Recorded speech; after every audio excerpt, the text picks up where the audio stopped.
Bismillahirrahmanirrahim. Assalamualaikum warahmatullahi wabarakatuh. Alhamdulillah, alhamdulillahirrabbilalamin. Assalatu wassalamu ala asrofil anbiya'i wal mursalin. Sayyidina Maulana Muhammadin wa ala alihi wa sahbihi ajma'in amma ba'du. Pertama-tama, marilah kita panjatkan puji serta syukur kita kehadirat Allah Subhanahu wa Ta'ala yang telah memberikan rahmat dan karunia-Nya sehingga kita masih bisa berkumpul dan bertemu walaupun dalam keadaan online seperti ini. Shalawat serta salam tak lupa kita curahkan kepada baginda Rasulullah SAW yang telah membawa kita dari zaman kebodohan hingga zaman yang penuh dengan pendidikan ini. Semoga kita mendapatkan syafaatnya di yaumil akhir nanti. Amin amin ya rabbal alamin. Untuk kesempatan kali ini, izinkan kami dari kelompok 4 mempresentasikan hasil diskusi kami tentang teori belajar humanisme. Perkenalkan, nama saya Aditya Yuda Wicaksono selaku moderator dan pemateri.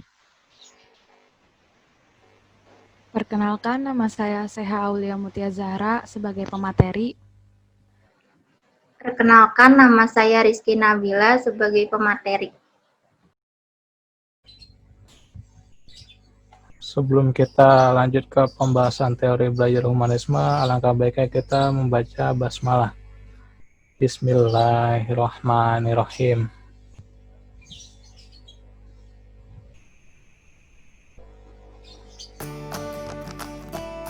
Nah, di sini dari teori ini kita akan membahas 5 pokok pembahasan. Yang pertama yaitu asumsi dasar teori humanisme.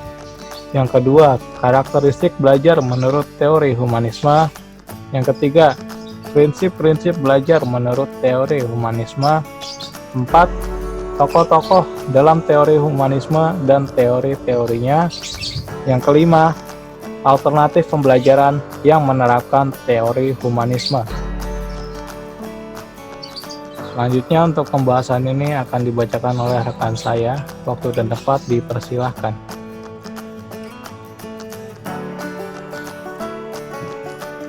Baik, terima kasih pada moderator. Selanjutnya di sini saya akan menjelaskan tentang teori humanisme. Humanisme berasal dari bahasa Latin, yaitu humanis yang artinya manusia, dan isme berarti paham atau aliran.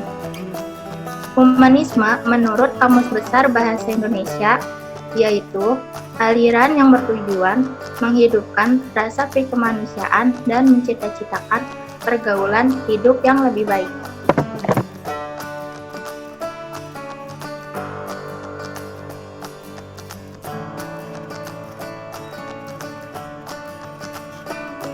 Kemudian ada asumsi dasar teori humanisme. Asumsi dasar teori humanisme yaitu 1. Manusia berbeda dengan makhluk yang lainnya. Kedua, manusia itu makhluk yang bebas. Artinya manusia di sini bebas memilih jalan hidupnya masing-masing. Tetapi harus diingat bahwa manusia itu memilih jalannya harus tetap sesuai dengan kodratnya sebagai manusia. Yang ketiga, manusia itu unik dan memiliki dorongan untuk mencapai aktualisasi diri. Artinya, manusia di sini akan selalu mengembangkan setiap potensi bakat atau kemampuan yang ada pada dirinya. Selanjutnya, ada asumsi dasar teori humanisme menurut tokoh Carl S. Rogers yang mengatakan ada 2 kecenderungan. Yang pertama, kecenderungan formatif. Kecenderungan formatif adalah kecenderungan untuk mengubah dari suatu yang sederhana menjadi suatu yang kompleks. Contohnya, kalau dulu manusia itu belum bisa mengembangkan teknologi dengan pikirannya. Tetapi zaman sekarang manusia sudah mulai bisa mengembangkan kreativitas dirinya untuk membuat teknologi yang canggih seperti saat ini kita rasakan. Kedua, ada kecenderungan aktualisasi. Kecenderungan aktualisasi adalah kecenderungan untuk melakukan sesuatu dengan pengalamannya sendiri. Contohnya, bayi yang merangkak dan kemudian ia bisa belajar untuk berdiri. Di sana ada rasa keingintahuan atau rasa ingin mengeksplor diri supaya bisa mendapatkan sesuatu yang dia inginkan, yaitu berdiri tadi. Seperti itu. Kemudian ada asumsi dasar teori humanisme menurut tokoh Abraham Maslow yang didasarkan bahwa setiap individu memiliki suatu usaha yang positif untuk berkembang, kemudian kekuatan untuk melawan atau menolak perkembangan itu sendiri.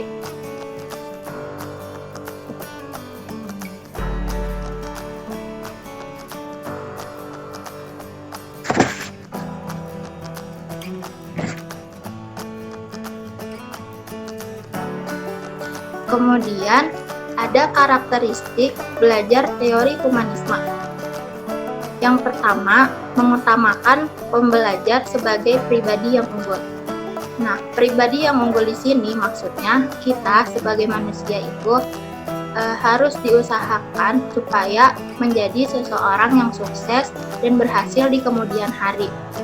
Kemudian yang kedua, memfokuskan pembelajaran dalam tekad dan motivasi pribadi. Nah, kalau di sini dimaksudkan untuk mencapai sesuatu yang kita inginkan, kita harus memiliki niat dan semangat yang sangat besar untuk menggapainya. Yang ketiga, memfokuskan pada fungsi afektif dan kognitif. Afektif itu sendiri merupakan kemampuan untuk menyatakan emosi sesuai dengan pengalaman. Dengan kata lain, lebih kepada sikap yang kita berikan. Kemudian kognitif itu sendiri adalah kemampuan cara berpikir pada seseorang lewat proses yang ia lakukan untuk mendapatkan hasil yang diinginkan. Yang keempat, itu mementingkan adanya pengenalan diri dan self-concept. Artinya, kita harus mengenal diri kita sendiri dulu daripada mengenal diri orang lain, karena yang tahu tujuan kita sendiri adalah diri kita sendiri. Maka dari itu penting sekali untuk kita mengetahui self-concept pada diri kita. Yang kelima, memprioritaskan perspektif diri pada setiap diri individu. Maksudnya adalah kita tuh lebih mengutamakan pemikiran sendiri ketimbang pikiran orang lain.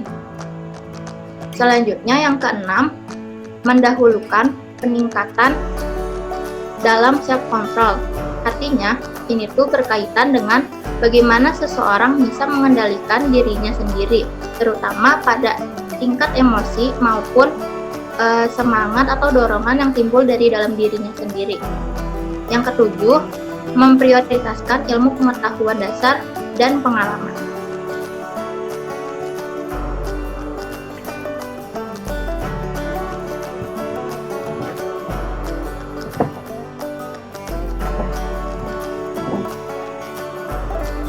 Selanjutnya, di sini saya akan membahas mengenai prinsip-prinsip teori humanisme. Jadi yang pertama adalah belajar adalah salah satu sifat alami manusia untuk bertahan hidup. Yang kedua, apa yang dipelajari pembelajar memiliki koneksi dengan kehidupan nyata. Yang ketiga, dapat merubah pemahaman tentang diri pembelajar. 4. Penyesuaian belajar dipengaruhi oleh berkurangnya permasalahan di luar siswa. 5. Lingkungan dalam dan lingkungan luar keadaan aman. 6. Siswa tahu manfaat belajar. 7. Mempraktekkan secara langsung. 8. Membentuk kepercayaan diri siswa.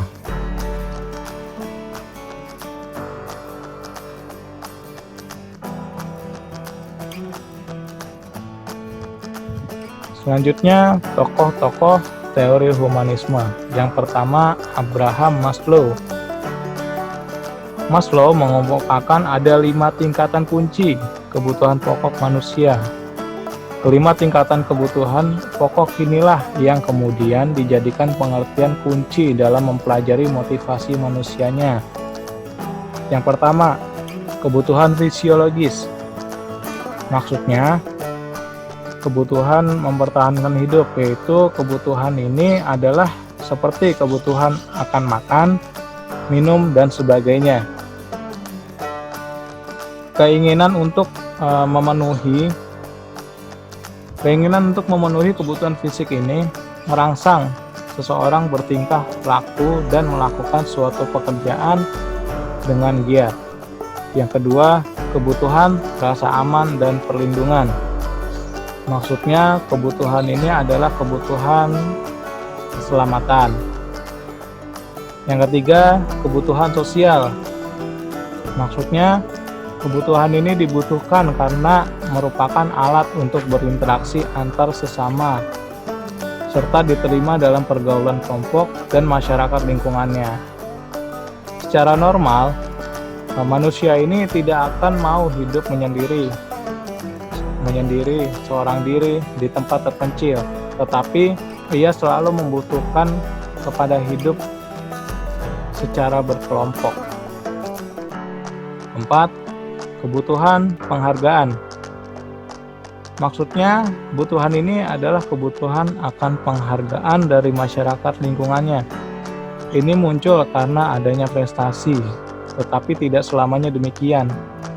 Akan tetapi perlu juga diperhatikan oleh masyarakat atau pimpinan di suatu perusahaan atau kantor bahwa semakin tinggi kedudukan seseorang dalam masyarakat atau posisi seseorang dalam suatu organisasi, semakin tinggi pula prestasinya.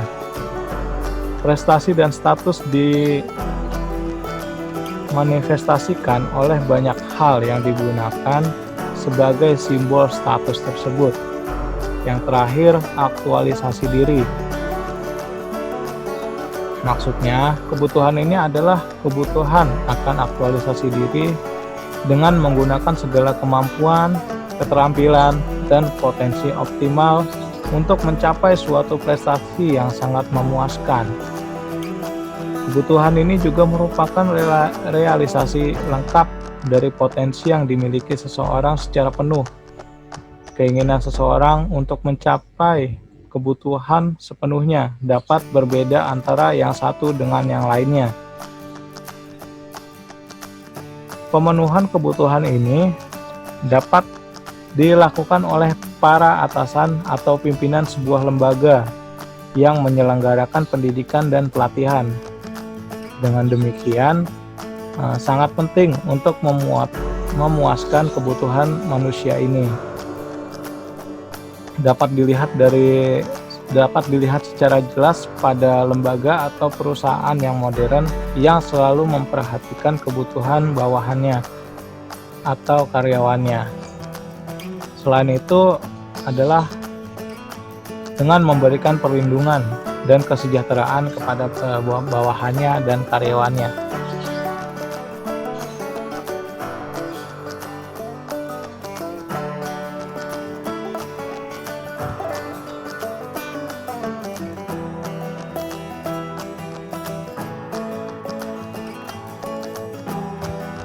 Selanjutnya, di sini saya akan menjelaskan tentang tokoh-tokoh teori humanisme yang kedua, yaitu Carl Sam Rogers.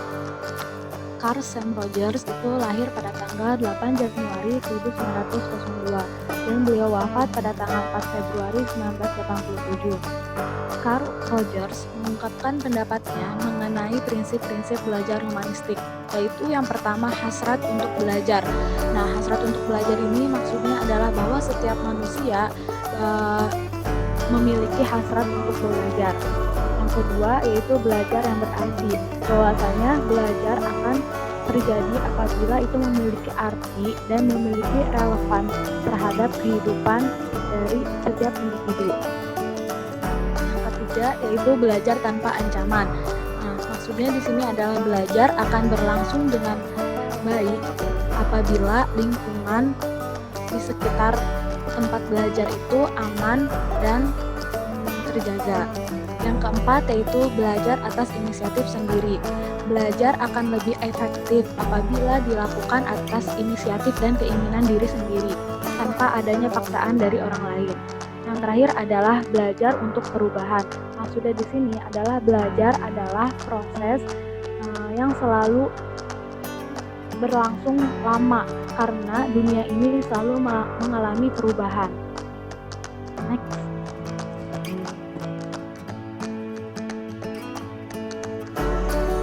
Yang kedua ada Arthur Combs. Arthur Combs itu lahir pada tahun 1912 dan beliau wafat pada tahun 1999. Beliau mengemukakan bahwa untuk mengerti tingkah laku manusia, yang penting adalah mengerti bagaimana dunia ini dilihat dari sudut pandangnya.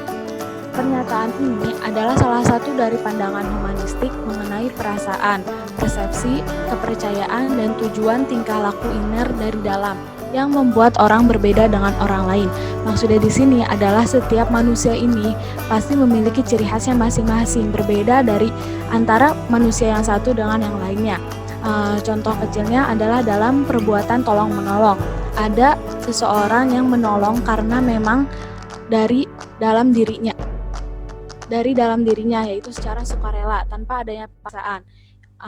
Yang kedua, ada orang yang menolong karena ada punishment dan reward yang akan diterima. Yang ketiga, ada orang yang membantu orang lain itu karena adanya reward yang akan diterima. Yang keempat, itu ada orang yang menolong itu hanya karena kebutuhan masyarakat, hanya karena ingin mengikuti norma yang berlaku di masyarakat untuk saling tolong-menolong. Yang kelima yaitu ada orang yang saling tolong-menolong karena dia yakin akan prinsip universal yang bahwasanya jika kita menolong seseorang bahwa nanti juga orang lain akan menolong diri kita, seperti itu. Yang selanjutnya, Combs berpendapat bahwa suatu hal yang sangat penting bagi seorang guru adalah bagaimana caranya agar siswa memperoleh arti bagi pribadi dari bahan pelajarannya, serta bagaimana siswa dapat menghubungkan bahan pelajarannya dengan kehidupannya. Jadi di sini guru tidak bisa memaksakan hal yang tidak disukai atau tidak relevan bagi peserta didik di dalam kehidupannya. Jadi di sini tuh guru ditekankan untuk memahami siswa dalam memberikan arti belajar itu menurut sudut pandangnya, seperti itu. Jadi contohnya ketika seseorang siswa itu tidak bisa matematika bukan karena dia bodoh, tetapi dia belum menemukan arti belajar dari matematika dan alasan mengapa dia belajar matematika itu hubungannya dengan kehidupannya itu apa sih gitu. Jadi ketika guru sudah menemukan dan memahami sudut pandang sang murid, maka besar kemungkinan guru itu dapat merubah sudut pandang murid tersebut terhadap belajar matematika, seperti itu. Selanjutnya,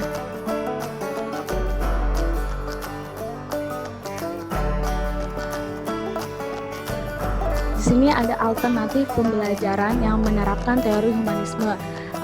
Di dalam alternatif pembelajaran ini, siswa berperan sebagai pusat dari kegiatan belajar. Jadi, siswa ini diberikan kebebasan dalam memahami pembelajaran atau ilmu pengetahuan yang telah diberikan guru dengan caranya masing-masing. Jadi di sini guru hanya sebagai fasilitator, namun tetap memperhatikan apa yang dilakukan oleh murid. Yang pertama itu dengan merumuskan tujuan belajar secara jelas. Tujuan belajar ini bersangkutan terhadap strategi atau hal yang ingin dicapai oleh guru melalui proses pembelajaran. Jadi ada di proses pembelajaran itu ketika berlangsung maupun hasil yang akan didapat oleh siswa setelah proses pembelajaran. Yang kedua itu partisipasi aktif siswa. Jadi siswa didorong untuk berpartisipasi secara aktif dalam kegiatan pembelajaran. Yang ketiga itu mendorong inisiatif siswa. Jadi bukan guru yang menyuruh siswa untuk melakukan sesuatu hal dalam kegiatan pembelajaran, tapi guru mendorong inisiatif siswa agar dia secara mandiri melakukan kegiatan pembelajaran, entah itu berdiskusi ataupun saling bertanya kepada sesama temannya. Yang keempat yaitu mendorong siswa untuk berpikir kritis dan memaknai proses pembelajaran secara mandiri. Nah, berpikir kritis ini bisa dilakukan dengan cara tanya jawab tadi. Yang kelima yaitu siswa bebas mengemukakan pendapat, memilih dan melakukan apa yang diinginkan serta bertanggung jawab dengan resiko perilakunya. Nah, di sini memang siswa dibebaskan untuk mengemukakan pendapat, namun guru pun tetap memperhatikan apa yang dilakukan oleh siswa. Jadi siswa ini tidak semena-mena dengan apa yang dia lakukan, karena di sini siswa akan dimintai pertanggungjawaban atas apa yang telah dilakukannya gitu. Ini tuh berguna untuk rasa tanggung jawab siswanya semakin tinggi. Yang keenam itu guru menerima siswa apa adanya, dikarenakan setiap siswa ini memiliki kemampuan yang berbeda-beda. Jadi guru pun harus dapat menerima setiap kemampuan siswa. Ada siswa yang memang mudah memahami suatu pembelajaran atau materi, ada siswa yang memang butuh waktu lama untuk memahami materi yang telah diberikan oleh guru. Jadi mau nggak mau guru ini harus sabar, harus menerima segala kekurangan dan kelebihan dari muridnya. Yang terakhir yaitu mengevaluasi siswa berdasarkan perolehan prestasi. Nah, setelah dilakukannya proses pembelajaran, pastinya terlihat perolehan prestasi dari masing-masing siswa. Nah, di sini guru melakukan evaluasi untuk melihat tingkatan prestasi dari setiap siswa, sehingga guru dapat merubah suatu rancangan tujuan belajar yang telah dia lakukan sebelumnya agar menjadi lebih baik dan lebih efektif bagi setiap siswanya, entah itu dari strategi belajar atau metode belajar atau gaya belajar yang dilakukan oleh guru terhadap muridnya. Saya kembalikan kepada moderator.